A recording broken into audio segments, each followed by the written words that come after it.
kubera nga tetandika n'ez'omukyala amanyikirwa nga Sheebah Kalungi bannange ekiri mu bufumbo bwa Sheebah Kalungi simanyi lwaki Sheebah Kalungi bwe yakera ku machana benda nga temunange yefunirayo omusajja we abantu abamu tekyabasanyusa bannange Sheebah Kalungi kye bamukola ebintu si birungi n'akamu era nga waliwo battle eri mu kubera nga te egenda maaso ku media onjagala kubera nga te mbikutirawo nawe osobola kubera nga te ensonga ezo of course ozewulirako biki ebiri mu kubera nga te bigenda mu maaso side zeeyo si birungi n'akamu nga kutegeeza Sheebah Kalungi mbere nga te mumuteeka musala kubanga omusajja we agenda kera ku macha agambe nedda bannange kimala nkuttemu ebyange nzizeyo ewa mukyala wange so kyagala kubera nga te kutirawo tolulu atongera kubera nga te tuwulira ebyama bipya ebisudde kubera nga te bivaayo side zeeyo n'ensonga endala nyingi nnyo ezira kubera nga te zigenda mu maaso side zeeyo shekasha musomi wa dduwa nkutegeeza waali nnyo kubera nga takolako ate bonabona bizibu nga sheka waali ku namba z'essimu eziyitawo wansi ku stickers ojja kubera nga te omufuna buterevu ajja kubera nga takulombereddwa nga kwesa amaanyi ag'edduwa okuva mu Qur'ani so mwekwate naawe weegate ku nkuyanja y'abantu abakiyongedde okubera nga te munnange omukulu ono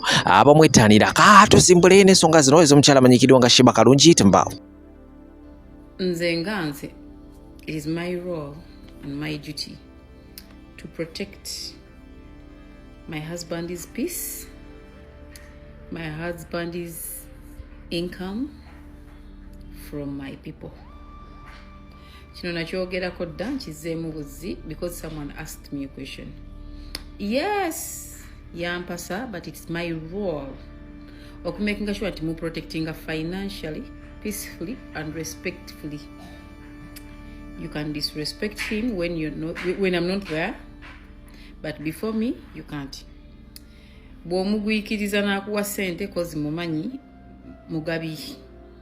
Naye nga wendi, I can't allow that. I protect him so much because when the entire world turns against us, it's me and him and our kids are going to suffering. So it's out of experience. There are so many people some he was paying rent for them, some he was paying them for them their studios, sessions and all that. But when it is my husband, tata wabana, we are surviving because of my odogu. I need to protect him.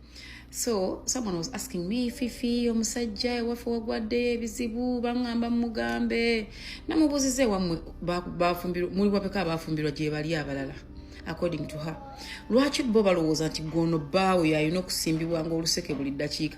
Me when people die side ye waffe of course abeetagisa omugamba nti abeetagisa mba mugamba and I know he will contribute, but abateetagisa mugamba twafiiriddwa naye kino kitono nkimala mafuta mu motoka na wa security nganze neeyongerayo because I don't want him to be drained, because at the end of the day sina wakuddukira waabwe onoddukire waabwe nga awedde bagenda mugeya nawe bakugeye wadde bayi wammwe abo boolaba bakwagala olina so it is your role. Bwebaba nga basista babala tebannawaayo lwaki gwe bakunyigiriza okutuukako eyo point nti owo yalina okuwaayo yakuwasa bannange teyazza musango lwaki olowooza nti yalina okulabirira famire eyo yonna. Ono mwami wo taata w'abaana bwaggwamu, it's upon you, it's on your head. Gwogenda obonaabona muyiye emmere gyeva muyiye gye mutandikira abaana bagenzi batya ku ssomero. So bw'abanga omwami wo financially is doing well ate nga mutegeevu akuincludinze mu financial life ye girespecting giprotecting, because according to this girl or this lady omwami yamu including mu financial life tali bubi naye abafamire yo bamufuukidde ekizibu buli ddakiika jjajja yamize ejjiiko jjajja nte yamusambya akakowekowe ka jjajja kabuuseeko yeetaaga akapya. All they want is to go to this man. Tara wait. All they want is to go to this man aberenga jjeyo ssente omukazi naye amuzaddemu abaana okitegeera olina okuprotecting ono omwami with your life. Ekirungi yaku-including mu financial status and financial life ye n'ogitegeera. You're into his businesses. Protect him. Kubanga bwegwa naawe ogwiramu. Bwe bagira ne bagisuula naawe ogwiramu. Let me tell you one thing. Tewali wa kikaakyo kwaba abakugamba simanya senga wasenga jjajja wa jjajja baba wa baba. Aliyimirira ng'omwami oyo yaweddemu. Bonna bagenda kunenya. Hey, abagagga baaliyo. Lwaki wamuleka bla bla bla. He married you, yes. Naye tomusitulira nnyo migugu. Toleka mwami ono kubanga buli kizibu kya famire yo yalina okimanya. in most cases that's why men disrespect us. N'omubulira eby'omunda anti jjajja munnange alina olumbe emabega eyo olumuluma ate senga munnange baamusala akagundi ate gundi ali bwati. At the end of the day bwali mulitandika okuyombagana asobola obikozesa against kubanga naye muntu okitegeera. So protect your man as much as you can. Protect his financial status and life. Since he included you in that life, he trusted you. Era naye akimanyi nti nno kuggwe. I asked this woman ne mugamba aboludda lw'omwami wo bameka abajjaawo nga beetaaga buyambi. Angambye simbalaba maybe bwe bajja bagenda eriye n'abisolovinga nga simanyi naye I've never received anyone. Okujjako bino tusindika ebintu mu kyalo mmere biki eri maama Nazaala. That is understandable. It is food and that is his mother. Nga nawe bw'ogula n'oweereza maama wo oba n'akuwa naga asindikako mu kyalo. Naye bw'osukka maama wo n'otandika omusibako obuvunaanyizibwa bw'abaganda bo abaana b'abaganda bo buli mufu ewamu yalina okugula keesi embugo ye. No. I protect my husband. Era eriyo abafu besimubikira nti agenda aziike. Mugamba gundi afudde nanga butukoze temugamba mwami nsubuga kino kireke nje kimala nti go wetaaze kinti mafuta na ba security ngende nziike nga ngenda nkimala kubanga nze wenendo okukozesa emitwalo 3 ate ye bwaba jidde mu kiti ky'obuko n'obukadde obubiri bugwa okitegeera. So protect that man. Yes, protect him. Bagenda gani no mutima omubisi mutima mubi. Omwami wo kati ye first family yo. Ngabo tuzaliwa muziri family ne tukula ne tuvaayo. Yes, we love them, but we can't love them more than the families we've created. Nzera ne sengange yangamba nangamba fifi family yo kati eno jogendo creating ina kubanga nkulu nnyo jiwo obudde jifiireko wadde naffe gye tuli. But that family means the world to you now. Chovula abantu kati buli kyokologa abaana bange omwami wange kubanga you created that family. Jagale ji protecting. Then zili families zetwavamu tozireka ate kuyambako ku destroying a family ate gwe gyotonzeewo, because once you destroy that family no one is going to repair that family for you. Ogenda kubegenza abasigadde are going to be laughing. Trust me, abasigadde are going to be laughing. They're going to be saying words. Bagenda kuba bakugerera bugero nga bakukuduulira bakukikinalako. Protecting omusajja oyo, protecting a business ye. Mama wo aba alwadde nga ate ne mama alwadde tebuwona bwali alwadde okukwata bakadde abo nga tebuwona era tobumuyimbirira nnyo omusajja, because you're also working lady. Get money from him mu ngeri emu oba endala fixinga. So mbadde nkyakugamba mukyala message yo ngisomye njirabye ninga asinza butakuddamu nga tonnakola nsobi okitegeera. Protecting a sanity y'omusajja oyo ne business yammwe, because that is your source of income, that is your survival okitegeera. Agambye buli wotaba waboogera bingi ne bageyo omusajja wo ne bamuyisaamu amaaso bwali omukodo biki era ne bwanaaba abawadde bajja kwogera kubanga era bw'obawa eriyo abagamba weeraga. Enganda ezo empanvu ennyenye ezo engattirire ebizibu tobimutunuzaamu omusajja ono, and you're not the Jesus of your family. You're not okitegeera. Gwekera ku macho bagamba omusajja sente zaamuweddeko kuboza oyamba obagamba oyagala babakwatemu bawe $5 million oba basobozi bawa. They can't. So it's upon you to protect your man financial status here, you protecting it. Eleme kubeera over exploited, because once it's over exploited ekintu bwe exploiting ennyo ate ekibi kati business gwe yazituuza bwe zigwa sitagaseka bwe zigwa mukwano tozanya tozizanyiramu tozisaagiramu. Good enough kino tekiri ku maama wo obadde baana ba taata wo, yes, naye naawe baako ku mataata wammwe eyabazaala batasobodde kusolovinga bizibu by'abaana abo bimaliriza gwani agenda obisolovinga obimalirize wadde balowooza mbu obasosola. You're not. Bw'okula waliwo kye bayita reality, kati oli mu reality y'obulamu bwo. Family gye wavaamu yes gyagale tuzaagala naye ate todestroying nga gy'ocreating nze for the sake of pleasing the family gye wavaamu nga ate basobola okwebeezaawo with or without you. That family can survive with or without you. Kino nkikugamba. gwe ne bwoba nga ofudde ku 8 bakussaayo ku 9 nga bali ku birala wala biki, so they can survive without you. Omwami protecting yes bagenda kuŋŋamya empisa embi si mpisa mbi nze wange I mastered the game. Kanve wano omukazi omufumbo bannaye era babakwano nga temunnanvuma mpumi ennange nowenjala naye nasigazaayo ndowooza yampa weeks meka 3 naye tezitambula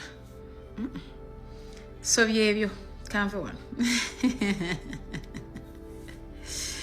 wano nga temunnanvuma siina gavumwa so mwenna abandi abo abali wanene mulondeko Zubeda musonyiwe oba muleke ne mugamba kale nyange omuntu bwakugamba ndeka ng'omuleka nedda toni aganye nange nganya nona aganye Zubeda nabo besonyiwe sugar webesonyiwe sugar nebwatabeera sugar besonyiwa balekere awo ebintu bya pikimi bwe baleeta emizinga nga naffe tuleeta nga biggwase bagambye wallahi I'm not lying naye abantu abali mu komenti bonna bagambye teri kusonyiwa bambi babiri bagambye sonyiwa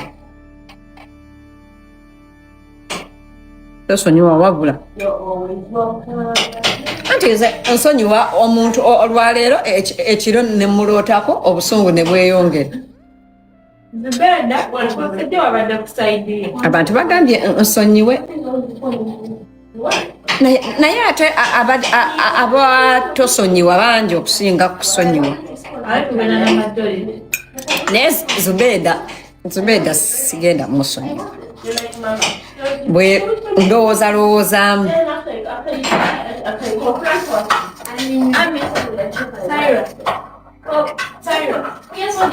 tenkube ne folo mbwa gwe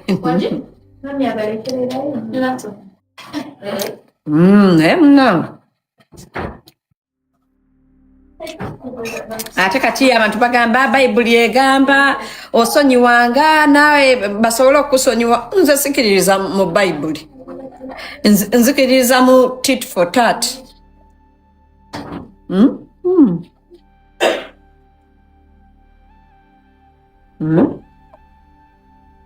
Nobody can stop reggae. Nobody can stop reggae. Sarah, nobody can stop reggae.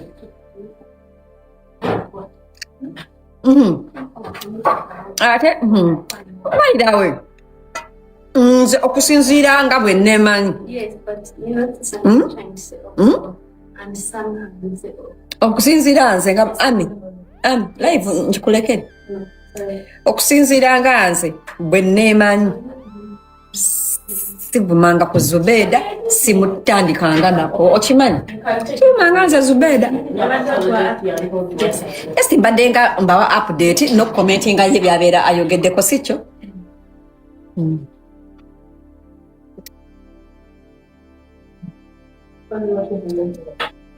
the nails zizo now Tyra nkulekere live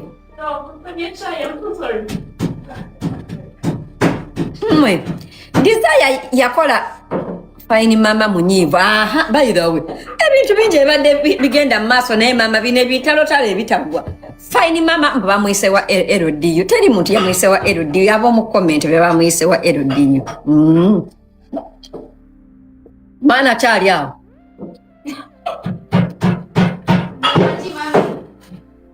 ngosoose sirika mpa peni n'ekitabo naye mazima Zubeda ava bannange ndi kukulya mmere I'm eating food naye nga ebyaddala nze siwaayiriza but I'm eating food ebyo ebintu sooka bireke nsooke mmalewo ennyama yange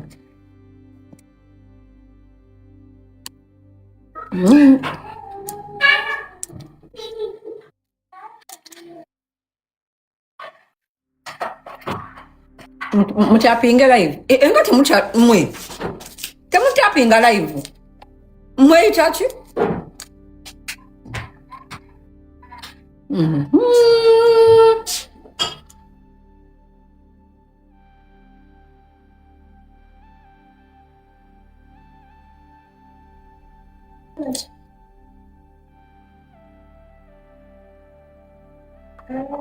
Right? Tapping live. The nails clock it. Never then nakakola waneno enjala zange. Olwana rujja mu comment ne rugamba mbuzifanana ezalu. Ne ngamba ani.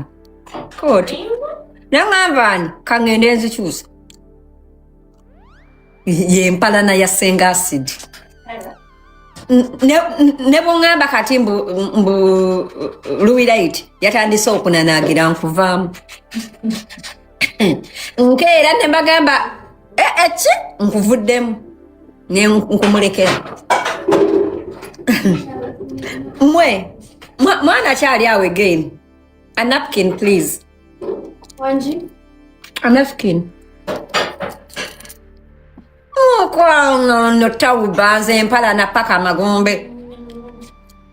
Era abantu abagamba gundi musonyiwe nga bwe nakola di appointment naawe ne tukanya okwawukana n'omuntu era twewala nzo omuntu muvaako nga neesiimidde.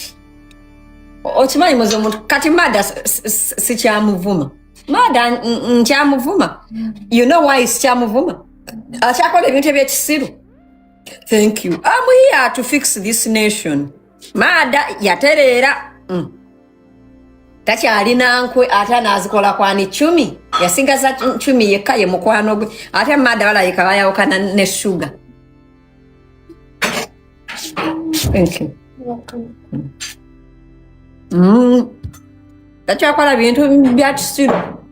So ebintu ebyokwogerako tandisa ani ali awo ampandiikire mu katabo. Is it? I don't trust I'm dressing. Me.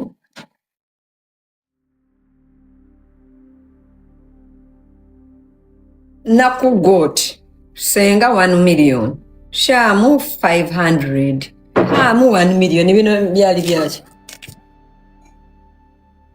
kubano tekuliko yaleeta okujja konse ozi ne hamu kwata wandiika fine mama. Fine mama.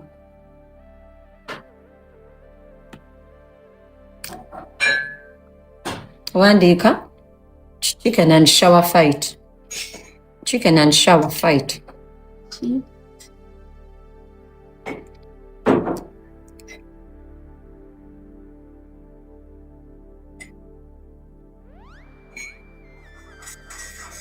Wandika senga Sidi and Joel account. Earring yabulidde ddala senga nagifunye naye maama. And who? And Joel account. Wandikao Sugar and Zubeda continuation. Smells bad. Muwandikaawo ebintu ebirala bye mwagala okwogereko. Earring endala erimu.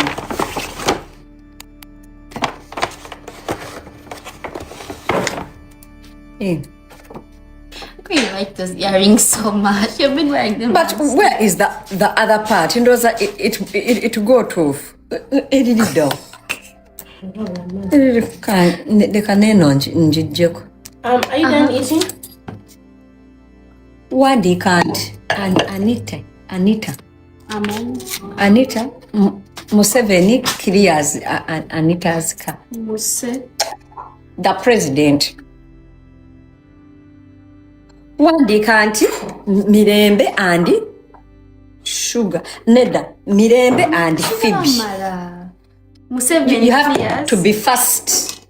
Okay. Yes. You cannot be a note taker. Omanyi, I was at the campus not Ugandan company. Abalungi abatuwuliriza era abatulaba olunaku olwaleero tuchaddeko ewa Sheikh Asiraf Dembe. Sebo sanyusa okubalaba amannya agange nze Sheikh Asiraf Dembe akola ku bizibu by'enjawulo. Omuntu singa aba alina ebirwadde musomereddwa tumuwa amazzi ga lukuya nga bw'obadde ogalaba tugenda abantu ku kyoto ne twokya emizimu emibi egibabaamu n'okulomba edduwa. Abantu singa abeera ng'ali wano atuuse sobola okumulombera edduwa ne waba atatuuse nga mpadde amannya ge naye ng'ali wala. Neetaase ennamba yange yeeno eri 07 01 76 37 11. Nammwe bannyinaffe abali ebweru oyagala okuba nti oyagala okulombera ku dduwa ng'olina ebizibu viza zibuze amaka gakolongotana sente zikola zimpita mu ngalo ojja kumpeereza ekifaananyi kyo n'amannya go ebyo byokka bijja kummala nja kukulombera edduwa ojja kutereera. Olunaku olusembayo mu mwezi mba n'edduwa eyawamu ffenna n'abalwadde bange abakadde n'abapya. Salaamu alaikum warahmatullahi wabarakatuh.